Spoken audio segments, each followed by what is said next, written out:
Sitoplasma berapa sampai situ? Kita mulai saja ya, Dek. Jadi malam ini kita akan bahas materi kedua tentang hematopoietic agents, vitamin and mineral. Sebenarnya untuk hematopoietic agents ini masih berkaitan dengan materi sebelumnya tentang anemia. Jadi pada beberapa kasus anemia, biasanya kita memerlukan agen-agen hematopoietik. Agen-agen hematopoietik ini adalah agen-agen ataupun obat yang biasa kita gunakan pada kasus-kasus misalnya terjadi penurunan Hb atau misalnya terjadi penurunan leukosit atau trombosit, di mana fungsinya itu sebagai prekursor. Karena mereka berada pada ini ya gambaran. Nah, agen yang biasa kita gunakan itu biasanya kayak yang di sini di MCSF atau interleukin 3 atau biasanya kita pakai erythropoietin. Di mana zat-zat ini memang obat-obatan ini biasa memang kita gunakan atau terbentuk secara alami dalam tubuh dan ini yang kemudian dijadikan rekombinan. Misalnya pada kasus-kasus dengan anemia, ini biasanya kita pakai erythropoietin. Itu bisa kita gunakan, terutama pada kasus-kasus dengan penyakit yang sudah berlangsung kronik, kayak misalnya pada pasien dengan gagal ginjal, itu kita bisa pakai erythropoietin. Atau kalau dengan erythropoietin tidak bisa, pada pasien-pasien dengan keganasan misalnya yang menekan sampai menekan sum-sum tulang, itu bisa kita pakai GM-CSF. Atau pada beberapa kasus kita bisa pakai progenitor yang lain kayak misalnya interleukin 1, interleukin 2, zat-zat yang berperan untuk dalam proses pembentukan sel darah, baik itu untuk pembentukan megakariosit kemudian dibentuk menjadi platelet ataupun pada pembentukan sel darah merah atau sel darah putih. Nah, yang pertama itu adalah erythropoietin. Erythropoietin ini merupakan agen stimulus untuk erythropoietin. Letaknya ada di mana? Dia ada di, ada yang tahu erythropoietin di mana?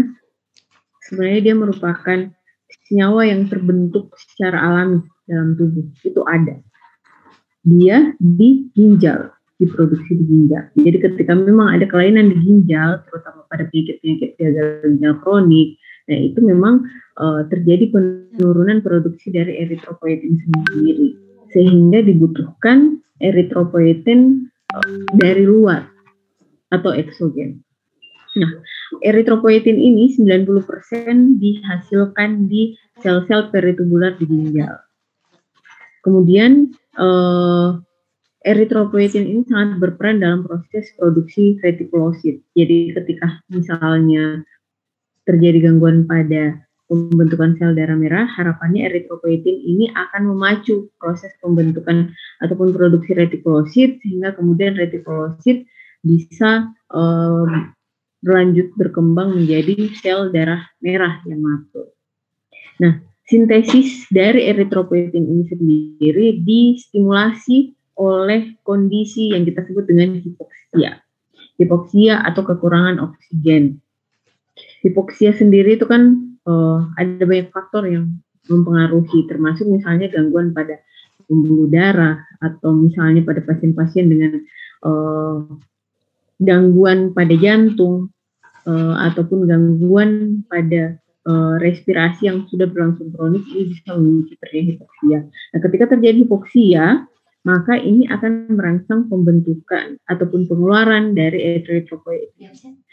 Harapannya sel darah merah yang terbentuk itu jumlahnya lebih banyak untuk mengangkut oksigen yang tadi kurang di jaringan.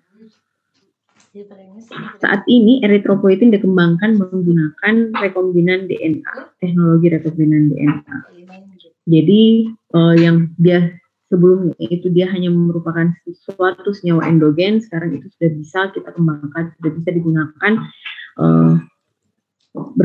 melalui proses teknologi rekombinan DNA. Hanya yang menjadi masalah penggunaan erythropoietin di pasaran itu mungkin kalau ada adik biasa dengar itu namanya EPO. eritropoietin atau EPO. Nah, EPO ini harganya mahal. Jadi memang pada pasien-pasien biasanya yang kayak cuci darah dan membutuhkan eritropoietin itu kalau mereka menggunakan jaminan itu biasanya dibatasi penggunaannya. Jadi memang karena harganya sangat mahal untuk eritropoietin. Nah, eritropoietin atau sediaannya ada epoetin atau EPO, yang saya bilang, atau darbepoetin alfa. Obat-obatan ini biasanya diberikan secara parenteral, entah itu subkutan, entah itu intravena, dengan waktu paruh di mana 4-13 jam pada pasien, terutama pada pasien-pasien yang mengalami gagal ginjal. Itu biasanya yang epoetin atau eritropoietin itu bisa 4-13 jam. Sementara darbepoetin itu 2-3 kali lebih lama. Dan obat-obatan ini tidak bisa didialisis, tidak bisa keluar melalui proses hemodialisa. Salah satu keuntungannya jelas ini akan membantu pada pasien-pasien yang memang mengalami hemodialisa, jadi eritropoietinnya itu tidak ikut keluar, tapi dia akan tinggal untuk memicu proses produksi dari sel darah merah. Nah, eritropoietin ini selain meningkatkan diferensiasi stem cell, pembentukan retikulosit yang kemudian nantinya akan berkembang menjadi eritrosit, dia juga akan memicu mitosis dari prekursor sel darah merah, pembentukan blast forming unit, colony forming cell, kemudian dia juga akan meningkatkan pelepasan dari retikulosit di sumsum tulang. Jelas ini akan meningkatkan kadar Hb. Hanya yang harus diperhatikan karena proses ini jelas membutuhkan namanya besi. Jadi pada pasien-pasien yang juga punya anemia defisiensi besi, pada pasien-pasien yang mengalami campuran anemia defisiensi besi dan anemia penyakit kronik, jelas kita harus berikan tata laksana ataupun pengganti dari besi sendiri. Kemarin sudah sempat kita lihat beberapa contohnya yang ada di pasaran, entah itu kita mau pakai ferrigluconas atau tablet besi biasa. Di pasaran juga ada yang orang-orang kalau di rumah sakit itu biasa kita resep hanya dengan tablet penambah darah, atau biasanya pakai istilah sulfosferos, itu biasanya yang kita gunakan. Nah, penggunaan dari epoetin ini sendiri biasanya paling banyak, paling sering itu kita gunakan pada pasien-pasien dengan gagal ginjal kronik. Ini sudah saya sebut berkali-kali. Kemudian digunakan pada pasien-pasien dengan bayi yang prematur. Bayi prematur kenapa? Karena proses pembentukan sel darah merah itu masih belum matur. Kemudian pasien-pasien yang menjalani kemoterapi. Pasien-pasien yang menjalani kemoterapi umumnya itu mengalami anemia penyakit kronik. Nah, di sini salah satu peran dari epoetin untuk merangsang produksi dari pembentukan sel darah merah. Pada pasien-pasien yang mendapatkan zidofudin, karena dia ada resiko untuk penurunan dari sumsum tulang, penekanan dari sumsum tulang. Selain itu, pada pasien-pasien anemia dengan penyakit HIV/AIDS, ini juga biasa kita temukan. Yang belum pengobatan pun biasa kita temukan dengan anemia. Kemarin ada pasien datang HIV/AIDS, lahir dari ibu penderita HIV, bapaknya belum ketahuan, anaknya datang dengan Hb 4,6. Itu belum pengobatan sama sekali. Nah, ini salah satunya kita bisa berikan adalah penggunaan epoetin. Kalau keluarga juga mampu. Tapi kalau misalnya pasien-pasien yang menggunakan misalnya kayak BPJS, itu biasanya ditanggung untuk penggunaan. Kemudian penyakit-penyakit anemia yang disebabkan kondisi inflamasi kronik, misalnya pada pasien-pasien dengan artritis reumatoid. Pada kasus-kasus tertentu ini biasa digunakan pada pasien-pasien, pada olahragawan, ini mereka biasa gunakan sebagai doping. Nah, ini hati-hati penggunaannya karena bisa menimbulkan tetap ada efek samping, dan paling sering itu karena dia akan meningkatkan hematokrit, sehingga resiko untuk terjadi penjendalan darah atau misalnya darahnya itu lebih kental, itu lebih besar. Misalnya pada atlet-atlet. Kemudian ini bisa beresiko apa? Bisa terjadinya clotting, bisa terjadi peningkatan tekanan darah, kemudian bisa terjadi trombosis, entah itu di vein trombosis atau trombosis dari arteri, karena tadi terjadi peningkatan dari darahnya itu lebih kental, sehingga memang resiko untuk terjadi trombosis. Kalau pada pasien, terutama misalnya pasien yang stasis, misalnya habis operasi lama, terus habis itu dia membutuhkan epoetin, tapi dia harus bed rest juga, nah ini resiko untuk terjadi trombosis.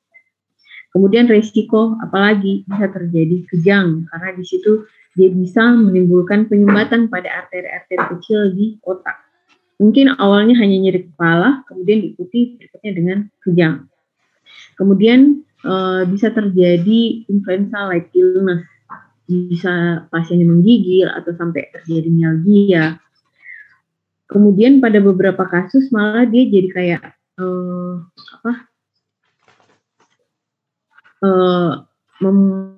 menimbulkan efek yang berkebalikan, yang harusnya dia meningkatkan HB, ini malah menurunkan karena terjadi iron deficiency. Kenapa bisa terjadi? Karena penggunaan iron tadi meningkat, sehingga cadangan besi itu akan terpakai dalam jumlah yang berlebih. Kalau misalnya orang tersebut juga memang sudah ada risiko untuk mengalami gangguan penyerapan misalnya, atau post operasi di daerah saluran cerna, jelas risiko untuk mengalami anemia defisiensi malah lebih besar. Kemudian epoetin tadi ini karena merupakan suatu protein, resikonya jelas adalah alergi, bisa terjadi reaksi anafilaksis, meskipun resikonya lebih kecil. Kemudian kontraindikasi pemberian dari epoetin ini sendiri, yang pertama adalah hipertensi. Jadi kalau kita misalnya berikan epoetin pada pasien-pasien, yang harus kita kontrol ataupun monitor itu adalah tekanan darahnya. Kemudian keluhannya, kalau misalnya dia sudah punya keluhan nyeri kepala, hati-hati, bisa jadi itu adalah warning sign buat kita. Kemudian bisa terjadi trombositosis pada pasien-pasien yang bed rest, sebaiknya kalau bisa kita hindari penggunaan epoetin, sebaiknya kita hindari. Pada pasien-pasien yang mengalami penyakit vaskular iskemik, pada pasien-pasien yang punya riwayat sindrom koroner akut misalnya, atau PJR, nah itu sebaiknya kita hindari penggunaan epoetin. Dan karena tadi resiko penggunaan berlebih dari zat-zat yang berperan dalam proses pembentukan darah, kayak misalnya besi, asam folat, vitamin B12, maka kita harus menjamin ketersediaan zat-zat ini pada pasien. Kalau misalnya kita tahu resiko untuk mengalami defisiensinya itu besar, misalnya pada pasien-pasien yang intake-nya tidak terjamin, maka kita harus sediakan obatnya, misalnya kayak iron kita bisa berikan sulfosterol, asam folat kita bisa berikan asam folat, vitamin B12, suplemen-suplemen ini harus diberikan pada pasien tersebut.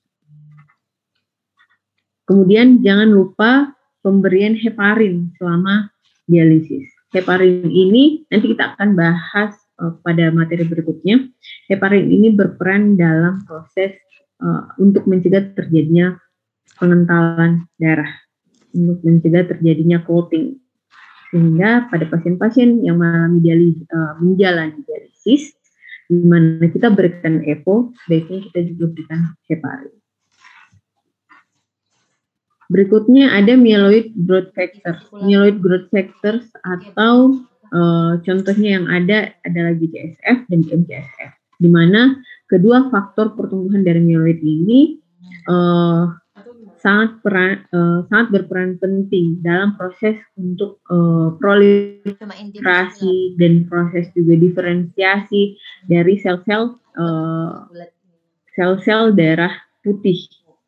Nah, biasanya penggunaan dari GCSF ataupun pada GMCSF ini biasanya kita berikan pada pasien-pasien yang mengalami supresi dari sum-sum tulang. Misalnya pada pasien-pasien yang mengalami keganasan. Di mana GCSF sendiri ini bekerja dengan menstimulus proliferasi ataupun diferensiasi dari progenitor itu sendiri di jalur neutrofil. Dia akan mengaktifasi dari pematangan neutrofil ataupun memperpanjang hidup dari neutrofil itu sendiri di dalam darah. Sementara untuk GMCSF ini dia akan menstimulus ataupun menstimulus proliferasi dan juga diferensiasi dari sel-sel baik itu yang eritroid ataupun megakariosit. Selain itu dia juga berfungsi dalam proses pematangan neutrofil. Jadi GMCSF dia bisa ke proses dari trombosit, pembentukan dari trombosit bisa ke neutrofil atau sel darah putih itu sendiri atau bisa ke sel darah merah. Nah, penggunaan dari myeloid growth factor ini biasanya ini tadi pada pasien-pasien yang mengalami penekanan sum-sum tulang, pada pasien-pasien yang menjalani kemoterapi akibat keganasan, pada pasien-pasien yang mengalami congenital neutropenia. Kapan kita sebut dengan neutropenia? Neutropenia itu kita katakan bukan karena neutrofilnya misalnya rendah, kita langsung bisa katakan, oh ini mengalami neutropenia. Tidak. Jadi neutropenia bisa kita nilai ketika kita temukan hasil perkalian dari leukosit dikali dengan neutrofil dibagi 100. Kalau misalnya jumlahnya kurang dari 1000, kurang dari batasannya itu kurang dari 3000, itu sudah kita bisa bilang neutropenia. Tapi kalau dari lebih dari itu, kita masih anggap sel proses belum neutropenia. Jadi kita tidak perlu berikan growth factor. Kemudian pada pasien-pasien myelodysplasia, pada pasien-pasien yang mengalami anemia aplastik, di mana semua baik itu sel darah merah, baik itu trombosit dan juga sel darah putihnya semua tertekan. Atau pada pasien-pasien AIDS. Nah, untuk dosisnya sendiri kita biasa gunakan untuk GCSF itu 5-10 mikrogram per kilogram per hari, sementara GMCSF itu 250 mikrogram per meter persegi per hari. Nah, efek samping dari penggunaan faktor-faktor pertumbuhan dari myeloid ini itu biasanya ke sum-sum tulang karena memang kerjanya langsung di sana. Entah itu nyeri pada tulang, kemudian nyeri pada persendian, mialgia, atau misalnya lagi-lagi karena yang masuk ini adalah protein, sejenis protein, maka yang bisa terjadi adalah reaksi alergi. Kemudian faktor pertumbuhan dari megakariosit. Ini sebenarnya hampir sama fungsinya, di mana dia akan meningkatkan proses pembentukan dari trombosit itu sendiri. Untuk kesediaan yang ada itu adalah trombopoietin, atau kita biasa pakai juga interleukin 11. Trombopoietin di pasaran ada yang romifostin dalam bentuk sediaan atau kita berikan dalam secara subkutan, atau L-trombopek itu kita bisa berikan secara oral. Sementara untuk interleukin 11 yang ada di pasaran itu adalah oprevelkin, kita bisa berikan secara subkutan. Untuk farmakodinamik dari romiflostim ataupun trombopoietin ini sendiri, di mana dia punya ikatan yang sangat bagus terhadap reseptor yang ada di permukaan sel, sehingga ini dapat meningkatkan jumlah dari trombosit itu sendiri. Sementara untuk interleukin 11, dia akan mempengaruhi atau menstimulus sel-sel myeloid dan juga limfoid, di mana dia pada akhirnya akan meningkatkan trombosit di perifer. Penggunaan faktor pertumbuhan ini itu adalah pada kasus-kasus ITP atau imun trombositopeni purpura. Zaman dulu ITP dikenal dengan nama idiopatik trombositopeni purpura. Saat ini ITP kita kenal dengan nama imun trombositopeni purpura.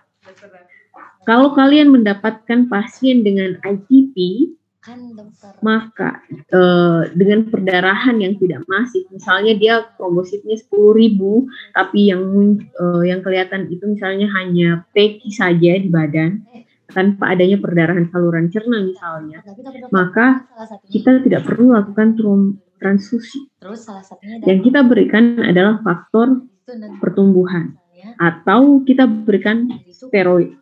nilainya error di stop. Jadi tidak semuanya pada kasus-kasus misalnya anemia berat ataupun trombositopenia yang berat, kita langsung berikan transfusi. Tapi kita berikan opsi lain, misalnya pada kasus-kasus imun trombositopenia purpura, di mana memang penyebabnya dari imun itu sendiri, maka kita bisa tekan itu dengan pemberian steroid. Kemudian anemia aplastik yang berat, ini juga biasanya kita berikan faktor pertumbuhan. Nah, untuk efek samping sendiri dari pemberian faktor pertumbuhan ini, itu bisa dari nyeri kepala, bisa pusing, bisa gangguan dari kardiovaskuler, atau bisa sampai terjadi hipokalemi. Nah, kita akan bahas berikutnya itu mengenai vitamin. Vitamin ini kenapa adik-adik harus tahu kapan kita pakai vitamin A misalnya, kapan kita pakai vitamin B, kapan kita pakai vitamin C. Karena nanti ketika kalian berhadapan dengan pasien, biasanya pasien datang itu keluhannya hanya nyeri badan atau nyeri sendi. Yang mereka minta ke kalian hanya vitamin. Ini yang harus kalian tahu. Kalian mau pakai vitamin mana? Jangan sampai pasien sebenarnya tidak butuh vitamin. Intake-nya bagus, dia makan bagus.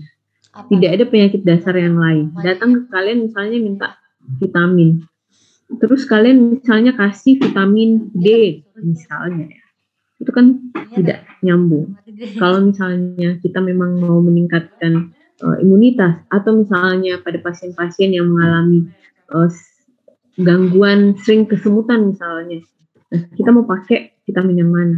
Ini yang harus ditahu. Apalagi vitamin adalah obat yang dari fasilitas primer, fasilitas tingkat pertama sampai fasilitas tingkat kesehatan tingkat lanjut itu semuanya ada. Bukan kayak GM-CSF atau tadi prekursor lain kayak misalnya eritropoietin yang hanya disediakan pada vaskes tingkat 2 ataupun 3. Tidak ditemukan pada vaskes tingkat 1. Nah, saya kira ini dari SMP, bahkan mungkin dari SD ada sudah belajar klasifikasi dari vitamin itu sendiri. Ada yang tersimpan dan ada yang dikeluarkan lewat, ada yang larut lemak, ada yang larut dalam air. Larut lemak itu adek, sementara yang larut air sisanya. Nah, untuk kita bahas satu persatu. Untuk vitamin A. Vitamin A ini adalah salah satu vitamin yang penyediaannya sendiri ini susah-susah gampang. Di vaskes tingkat lanjutan tingkat 2 ini kadang sulit kita temukan kecuali kita mengorder langsung ke dinas kesehatan. Nah, vitamin A, apa fungsinya? Vitamin A ini berperan dalam kesehatan kulit. Kemudian dia berperan dalam sistem saraf dan juga dia berperan dalam proses penglihatan dan juga pembentukan tulang. Jadi ketika terjadi defisiensi vitamin A, resiko ataupun mungkin gejala yang kita lihat, yang pertama di mata, itu paling sering bisa ditemukan adalah seroftalmus. Atau rabun senja juga bisa ditemukan. Atau gangguan reproduksi. Kenapa? Karena tadi dia bekerja ataupun memiliki peran penting itu dalam proses perkembangan ataupun proses perkembangan dari sistem saraf, kemudian skin ataupun kulit, kemudian dia juga berperan dalam proses pembentukan tulang, dan pada beberapa kasus ini juga sangat dibutuhkan pada ibu-ibu hamil, kecuali pada trimester pertama. Kenapa? vitamin A dosis tinggi pada trimester pertama itu malah beresiko untuk menimbulkan terjadinya malformasi.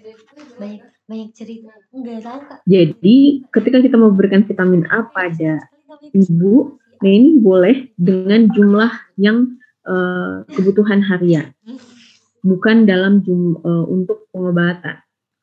Nah ini harus hati-hati pada ibu. Kenapa? Karena tadi resiko untuk terjadinya malformasi. Vitamin A biasanya pada pasien-pasien, apalagi pada remaja atau pada orang-orang yang berjerawat, itu sering sekali diberikan retinol. Retinol itu sering sekali diberikan. Jadi kalau makanya pada ibu-ibu hamil trimester pertama biasanya tidak begitu disarankan penggunaan skincare, terutama skincare-nya yang anti akne ataupun jerawat, karena biasanya pada skincare yang seperti itu ditambahkan vitamin A. Ya Allah. Nah, untuk sediaannya di alam sendiri, yang bukan dalam bentuk persediaan vitamin yang sudah ada, itu biasanya kita temukan di sayuran atau buah yang berwarna, seperti misalnya kayak wortel. Kemudian kita juga bisa temukan pada kacang-kacangan. Kita bisa temukan pada minyak ikan. Ini biasanya kita dapatkan vitamin A. Atau dalam bentuk sediaan kapsul yang ada. Ada 200.000, ada 100.000 international unit, ada 50.000 international unit. Tergantung dari umur dari pasien. Biasanya kurang dari 6 bulan kita pakai 50.000, lebih dari itu kita pakai 100.000, pada anak-anak di atas 1 tahun kita biasanya pakai 200.000. Pada bulan-bulan tertentu, biasanya kalau tidak salah itu 2 kali dalam setahun, pada bulan Februari dan Agustus, kalau saya tidak salah, itu biasanya ada program dari pemerintah di Posyandu untuk pemberian vitamin A. Siapa Kak? Nah, untuk anak dan remaja, kebutuhannya sehari itu sekitar 25.000 sampai 50.000 unit ini per harinya. Tapi sebenarnya ini bisa kita dapatkan dari makanan. Jadi kalau makanannya kita sudah beraneka ragam dalam sehari, kemudian cukup, maka kebutuhan vitamin A biasanya sudah terpenuhi. Kita tidak perlu berikan vitamin. Tambahan vitamin biasa kita berikan pada kasus-kasus tadi Seroftalmus. Kemudian kita berikan pada kasus-kasus measles atau campak. Campak kita berikan vitamin A pada umur-umur 6 bulan sampai 1 tahun, itu biasanya kita berikan 30.000 RE atau 100.000 unit single dose. Atau yang kapsulnya warna biru, itu 100.000 international unit. Kalau anak-anak di atas 1 tahun, itu kapsulnya warna merah, isinya 200.000 international unit. Ini juga bisa kita berikan pada orang dewasa atau pada anak-anak yang lebih besar kalau misalnya mereka mengalami campak. Sementara pada kasus-kasus Seroftalmus hampir sama dosisnya, di mana anak 6 bulan sampai 1 tahun itu dapat yang kapsul biru, sementara anak-anak di atas 1 tahun itu dapatnya yang kapsul merah atau 200.000 international unit. Berikutnya adalah vitamin D. Vitamin D yang ada sediaannya itu adalah D2 umumnya, yaitu ergokalsiferol, di mana vitamin D ini sendiri berperan penting dalam proses penggunaan kalsium dan juga fosfor. Dia berperan penting menjaga kesehatan tulang. Ketika misalnya terjadi defisiensi dari vitamin D, maka yang terjadi adalah retardasi pertumbuhan. Entah itu riketsia, entah itu osteoporosis. Vitamin D ini sendiri sumbernya bisa dari susu ataupun turunan susu, dan juga paparan terhadap sinar matahari, di mana ini akan mengubah vitamin D dalam bentuk yang inaktif menjadi aktif yang ada kulit kita. Sehingga memang paparan terhadap matahari ini sangat penting, terutama pada anak-anak yang baru lahir, di mana memang proses metabolisme ataupun proses pematangan zat yang ada dalam tubuh itu belum begitu sempurna, berbeda dengan orang dewasa. Orang dewasa pun tetap membutuhkan paparan sinar matahari pada waktu tertentu dalam jumlah yang juga dalam durasi yang tidak lama, sekitar 10 sampai 15. Untuk dosisnya sendiri, kalau kita pakai ergotasipherol, ini biasanya kita berikan pada pasien-pasien yang mengalami hipoparatiroid, entah itu pada kasus-kasus yang tiroid, proses keganasan tiroid yang kemudian menjalani operasi dan kemudian paratiroidnya tidak sengaja terkena, sehingga terjadi hipoparatiroid, atau pada kasus-kasus riketsia atau hipofosfatemia, ini biasanya kita berikan. Pada pasien-pasien COVID-19 kemarin, vitamin D ini dianggap memiliki peran penting sebagai salah satunya adalah antioksidan. Nah, suplementasi ataupun pemberian itu kita bisa sampai 4.000 international unit itu pada saat COVID kemarin. Jadi kalau misalnya sampai sekarang pun sebenarnya masih ada. Kalau misalnya adik-adik menemukan pasien-pasien COVID, maka yang kita berikan salah satu suplementasinya itu adalah vitamin D.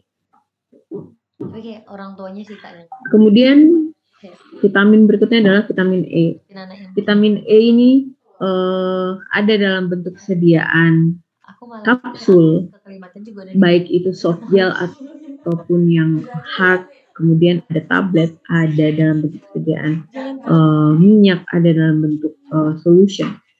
Nah, fungsi dari vitamin E ini antioksidan, sehingga memang banyak sekali digunakan, terutama pada tagline-nya itu lebih ke kecantikan, karena dia berperan sebagai anti-aging, itu vitamin E. Tapi ternyata vitamin E juga ini punya efek terhadap reproduksi. Jadi pada pasien-pasien yang lama baru kemudian bisa hamil atau misalnya mengalami aborsi berkali-kali, biasanya akan dipertimbangkan pemberian vitamin E. Biasanya defisiensi vitamin E itu ditandai dengan pertumbuhan yang terganggu. Cuma ini jarang sekali diakses karena vitamin E bukan faktor paling sering penyebab terjadinya gangguan pertumbuhan. Cuman ini bisa jadi pertimbangan kita ketika misalnya kita temukan anak-anak dengan gangguan pertumbuhan, atau misalnya pada pasien-pasien yang mengalami gangguan reproduksi, ini kita bisa berikan vitamin E dengan dosis 15 sampai 1000 mg. Kemudian berikutnya ada vitamin K. Vitamin K yang biasa kita temukan, yang paling mudah kita temukan itu adalah K1 atau vitaminadium. Entah itu dalam bentuk sediaan tablet, entah itu dalam bentuk sediaan injeksi. Vitamin K ini sangat berperan penting dalam proses koagulasi. Nah, ketika misalnya terjadi defisiensi dari vitamin K, salah satu tandanya adalah gangguan koagulasi darah, gangguan penjendalan darah. Sehingga ketika pada pasien ini kita bisa lihat risiko perdarahan yang bisa, baik itu bisa berupa hanya teki atau misalnya ruam-ruam pada kulit atau lebam-lebam. Kemudian sumber dari vitamin K ini sendiri itu biasanya pada sayur-sayuran yang berwarna hijau, pada liver dari hewan misalnya kayak ayam, kemudian pada kacang-kacangan. Sementara untuk sediaan dalam bentuk kapsul ataupun tablet ataupun dalam bentuk sediaan injeksi, ini biasanya kita berikan pada pasien-pasien anak, itu kita berikan dengan dosis 0,5 sampai 1 mg. Sementara pada pasien-pasien dewasa itu kita berikan 2,5 sampai 10 mg. Bahkan bisa kita berikan sampai 25 mg. Biasanya pada pasien-pasien yang baru lahir, anak-anak neonatal, itu biasanya kita suntikan langsung vitamin K. Apa fungsinya? Fungsinya adalah mencegah terjadinya perdarahan pada anak. Entah itu perdarahan akibat adanya tindakan yang kita lakukan, misalnya karena vakum pada bayi baru lahir, atau misalnya forceps, itu kan beresiko untuk menimbulkan terjadinya perdarahan. Nah, ini biasanya kita berikan vitamin.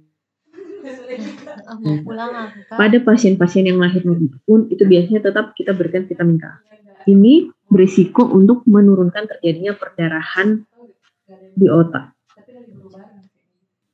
Selain itu, pada kasus-kasus tertentu di mana seperti pada pasien-pasien kolestasis itu biasanya ditandai dengan icterus atau kuning pada pasien, misalnya pada ada infeksi sitomegalovirus atau misalnya pada atresia biliar, biasanya kita juga berikan vitamin K sekali sebulan.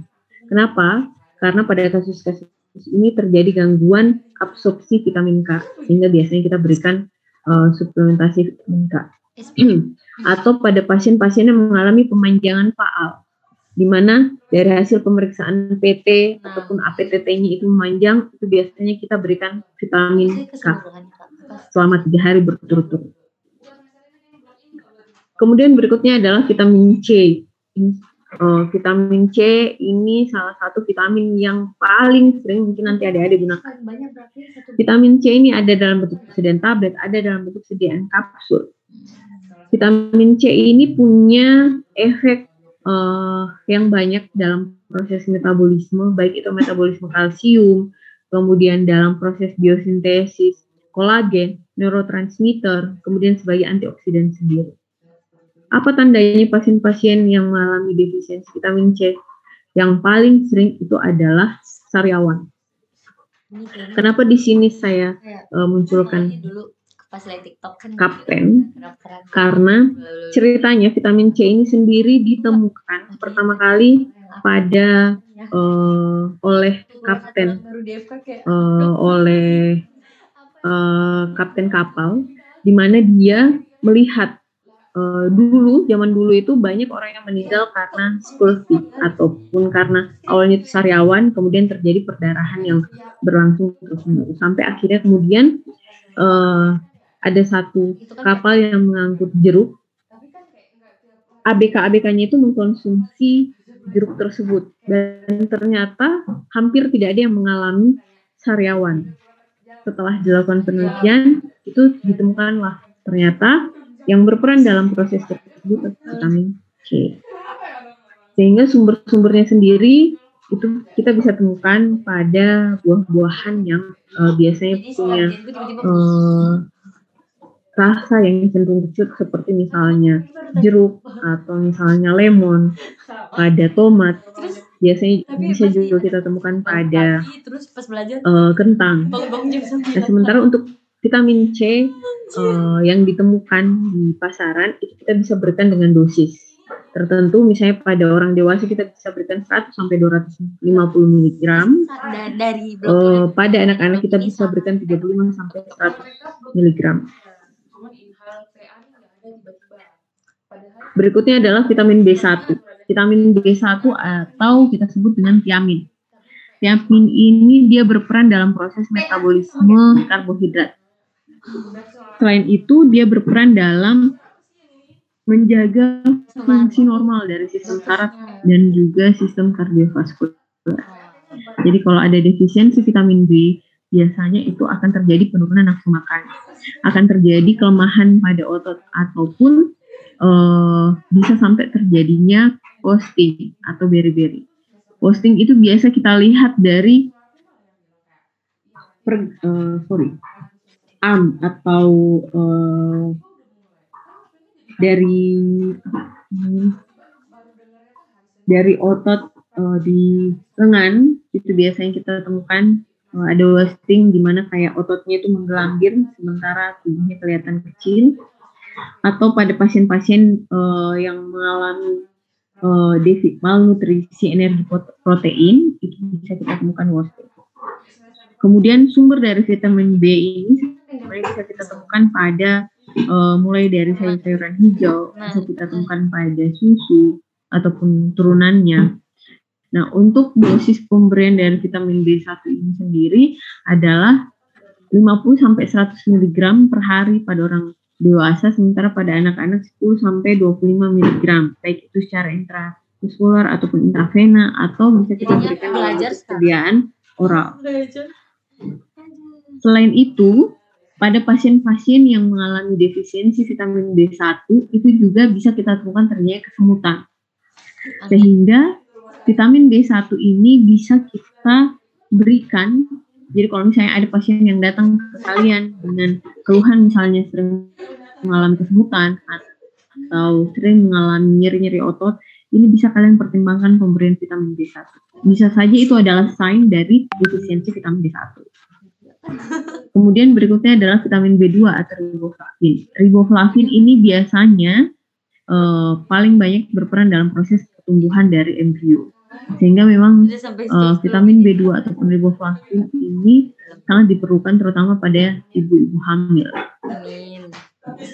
Tanda dari defisiensi vitamin B2 itu biasanya mulai dari adanya malformasi pada bayi seperti misalnya adanya cleft palate atau biasa kita lihat dengan bibir sumbing atau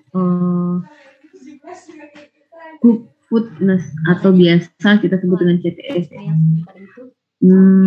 di mana kakinya anak itu tidak bisa lurus tapi dia membengkok ke dalam atau membengkok keluar. Dia jarang datang. Atau bisa terjadi kelemahan otot ataupun gangguan pada mata. Vitamin B2 ini tidak ada sediaannya yang sendiri. Dia biasanya bergabung dalam bentuk sediaan vitamin B kompleks. Kemudian ada niacin atau vitamin B3. B3 defisiensi dari vitamin ini sendiri itu adalah pellagra. Ini adalah contoh kasus di mana bisa kita temukan adanya diare, ada dermatitis, demensia, bahkan pada kasus-kasus yang berat itu bisa terjadi kematian. Ini yang disebut dengan pellagra. Kenapa? Karena vitamin B3 atau niacin ini sangat berperan dalam proses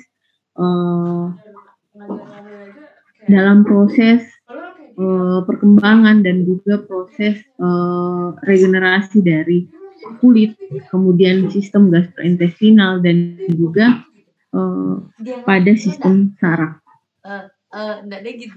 Kemudian berikutnya adalah vitamin B6 atau pyridoxine.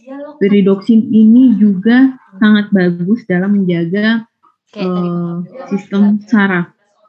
Selain itu dia juga sangat dibutuhkan dalam proses metabolisme karbohidrat, lemak dan juga protein. Salah satu tanda dari anemia pyridoxine itu sendiri itu adalah anemia sideroblastik, di mana kita bisa temukan anemia dengan peningkatan MCV, kadar MCV dan juga MCH-nya. Selain itu, pyridoxine ini juga bisa menimbulkan terjadinya kesemutan, sehingga pada pasien-pasien yang tadi datang kalian itu pertimbangan kalau misalnya kita mau berikan obat pada pasien-pasien yang datang misalnya dengan kesemutan atau misalnya dia datang parestese, misalnya kita bisa berikan vitamin B1 atau vitamin B6. Pada pasien-pasien dengan TB yang mendapatkan obat isoniazid itu resiko yang menimbulkan terjadinya gangguan sistem saraf perifer. Nah, ini kita bisa pertimbangkan pemberian dari pyridoxine. Selain itu, vitamin B6 ini juga punya efek dalam menekan muntah, dan lumayan aman untuk ibu-ibu hamil, sehingga kita bisa berikan pada pasien-pasien yang mengalami mual muntah yang berlebih pada trimester pertama kehamilan. Kita pindah ke mineral. Mineral ini merupakan nutrien yang kita bahas ini adalah nutrien yang baik itu makro ataupun mikro, di mana jumlahnya meskipun sangat kecil tapi berperan penting dalam proses homeostasis.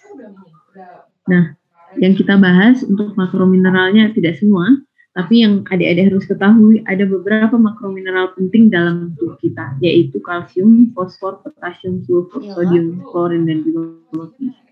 Sementara untuk mikromineralnya dalam jumlah yang lebih sedikit lagi yang kita butuhkan itu adalah iodin, kuper ataupun tembaga, besi, selenium, mangan, kemudian zinc dan juga molybdenum.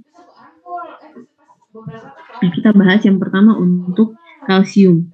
Kalsium ini sangat berperan penting. Saya kira kita sudah tahu paling penting dalam proses tulang, kemudian pembentukan tulang, pembentukan gigi, kemudian dalam proses koagulasi darah, kemudian fungsi sistem saraf dan juga otot. Untuk tanda defisiensi dari kalsium itu sendiri itu bisa terjadi retardasi pertumbuhan atau bisa terjadi gangguan pembentukan tulang. Pada usia-usia muda itu bisa terjadi osteoporosis. Nah, kalsium ini sediaannya itu ada kalsium glukonat injeksi atau karbonat atau dalam bentuk sediaan tablet yaitu kalsium laktat. Sumbernya sendiri kalau misalnya tidak mau pakai obat-obatan itu ada dari susu, kemudian ada dari kerang-kerangan. Kemudian berikutnya adalah sodium. Sodium, ini sodium chloride ataupun NaCl, salah satu bentuk sediaan yang paling sering kita gunakan dalam bentuk sediaan infus itu adalah NaCl. Baik itu yang 9% atau cairan fisiologis atau pada kasus-kasus dengan hiponatremia biasanya kita gunakan sediaan sodium chloride yang 3%. Sodium chloride ini berperan dalam proses menjaga konsentrasi cairan dan juga pH dalam tubuh, termasuk menjaga atau mempertahankan sistem saraf dan juga aktivitas dari otot. Karena di situ ada pompa natrium kalium. Pada kasus-kasus tertentu di mana terjadi hiponatremi yang ditandai entah itu penurunan nafsu makan atau misalnya kondisi dari pasien yang semakin menurun atau pada beberapa kasus pada kasus-kasus dehidrasi juga bisa kita temukan terjadi hiponatremi, itu kita bisa berikan ataupun koreksi dengan cairan fisiologis dengan NaCl 9%, 0,9% atau dengan jumlah yang lebih banyak lagi kita bisa berikan 3%. Tapi harus hati-hati diberikan dalam jumlah yang banyak, terutama kalau kita berikan yang 3%. Kenapa? Karena sodium ini punya efek menarik cairan. Ketika misalnya kita berikan dalam jumlah banyak, beresiko untuk menimbulkan terjadinya retensi cairan dalam tubuh. Entah itu berupa hanya sekedar udem pada pretibia, atau misalnya pada beberapa kasus bisa terjadi udem pulmoner, atau bisa sampai udem anasarka ketika yang terjadi pembengkakan struktur. Kemudian ada fosfor. Fosfor ini berperan penting juga dalam proses pembentukan tulang gigi. Kemudian zat ataupun makromineral ini juga berperan penting dalam proses metabolisme dan juga sel respirasi sel dan juga reproduksi. Tanda dari defisiensi fosfor ini sendiri itu hampir sama dengan defisiensi kalsium. Karena memang sama-sama berperan dalam proses pembentukan tulang dan gigi. Jadi ketika misalnya ada pasien dengan tulang ataupun gigi yang rapuh, bisa jadi ini merupakan salah satu tanda dari defisiensi fosfor. Kemudian potasium. Potasium atau kita sebut juga dengan namanya kalium. Bentar deh.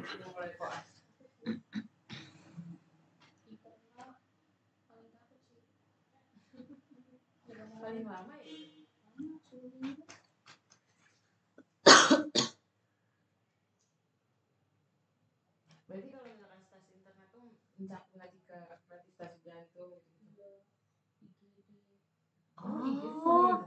IGD, kira-kira IGD itu beda lagi, Pak?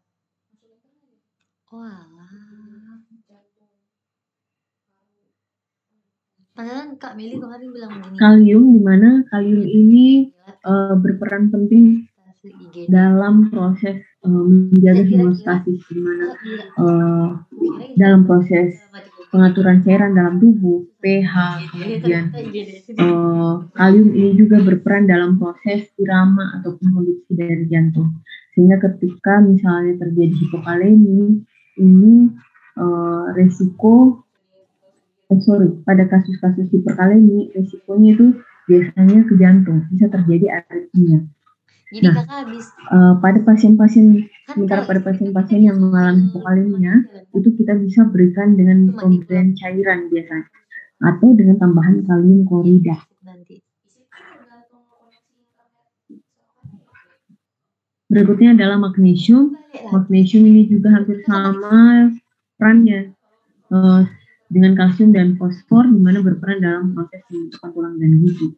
Defisiensinya ini bisa ke jantung, bisa ke ginjal, atau bisa ke tulang tadi.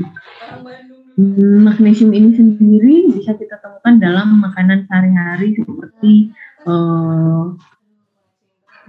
daging-daging merah, atau misalnya pada kacang-kacangan itu bisa kita temukan magnesium. Selain itu kita bisa juga temukan dalam suplemen mineral biasa. Tapi kalau misalnya saat penuh, aku bisa Kemudian pindah ke mikromineral. Mikromineral salah satu yang penting itu adalah koper ataupun tembaga, di mana koper ataupun kuprum atau tembaga ini sangat penting dalam proses ataupun bekerja sama dengan iron untuk pembentukan sel darah merah.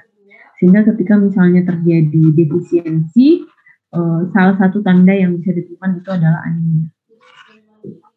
Kemudian berikutnya ada besi. Nah, besi ini mikromineral salah satu yang paling penting karena dia berperan dalam proses eritropoiesis dalam pembentukan sel-sel darah merah. Ketika terjadi defisiensi, maka yang resiko pertama kali adalah anemia. Kemudian bisa terjadi hipoksia, bisa terjadi sampai anoksia. Sumber dari besi ini sendiri, kalau dalam bentuk sediaan yang ada di pasaran itu ada sulfosferol atau tablet penambah darah biasanya kalau orang awam. Sementara kalau dalam bentuk makanan yang kita makan sehari-hari itu dia bisa kita temukan pada daging-daging merah atau pada produk olahan susu. Pada bayi usia 0 sampai 6 bulan ini tercukupi dengan pemberian ASI dari ibu. Tapi setelah itu ketika masuk MPASI, besi tidak tercukupi hanya dari ASI, tapi butuh dari MPASI-nya, sehingga memang dibutuhkan daging-daging merah atau hati. Organ yang paling banyak mengandung iron ataupun besi itu adalah di hepa. Jadi kayak hepa, hati ayam, hati sapi itu sangat bagus diberikan pada pasien-pasien yang mengalami anemia defisiensi besi atau pada anak-anak yang baru mulai MPASI. Kemudian ada kobalt. Kobalt ini fungsinya dia membantu dalam proses sintesis vitamin B12. Kita tahu vitamin B12 ini adalah salah satu zat yang berperan penting dalam proses hematopoiesis, sehingga ketika terjadi defisiensi dari kobalt, ini juga beresiko untuk menimbulkan terjadinya anemia. Bisa menimbulkan terjadinya penurunan nafsu makan, berat badan juga bisa terjadi akibat defisiensi kobalt. Berikutnya adalah mangan. Mangan berfungsi dalam proses perkembangan dari fetus itu sendiri, dalam perkembangan janin, dalam proses produksi dari air susu ibu, kemudian perkembangan ataupun pertumbuhan dari pada anak. Sehingga ketika misalnya terjadi defisiensi yang bisa kita temukan itu bisa terjadi aborsi, bisa terjadi infertilitas atau gangguan pertumbuhan. Nah, ini biasanya kita temukan terutama pada garam-garam yang terfortifikasi. Oke, ini pertanyaan yang mungkin adik-adik bisa jawab. Dari sini siapa tahu saya keluarkan dalam soal ujian. Oke, sampai di sini ada pertanyaan? Yang kecil-kecil siapa ya Kak? Kak Ima tuh siapa namanya ya Kak? Iya lupa. Bukan kecil-kecil. Yang cantik. Cantik juga. Ikut juga. Senyum. Terus senyum. Senyum. Ima. Kak Ima. Nama aslinya? Itulah. Terus Anissa juga bukan? bukan Cong. Anissa Muafak itu kakaknya Kak Arifa yang 2020. Kan 2020 ada Kak Arifa Muafak. Terus kakaknya itu Kak Anissa itu 2018 juga kan ya Kak? 2015 juga.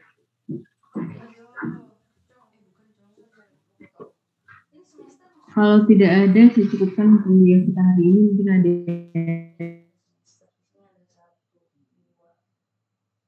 Nggak Yang paham. bayar apa Rian? Nggak paham juga. Coba diralat. Ada 9 semester. Ya, terima kasih atas perhatiannya. Assalamualaikum warahmatullahi wabarakatuh. Waalaikumsalam warahmatullahi wabarakatuh. Assalamualaikum warahmatullahi wabarakatuh. Terima kasih dokter. Dokter. Makasih banyak dokter. Kemudian,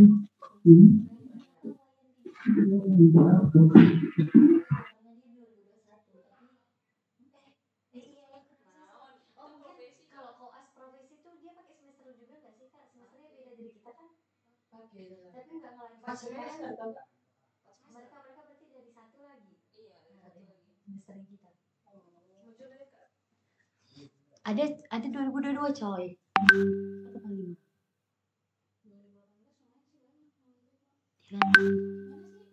Dokter, terima kasih dokter. Kayaknya di speed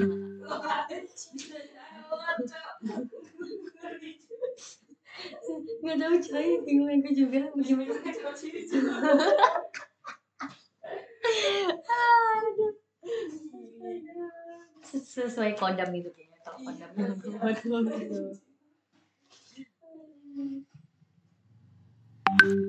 Sih mereka memilih berdasarkan apa IPK?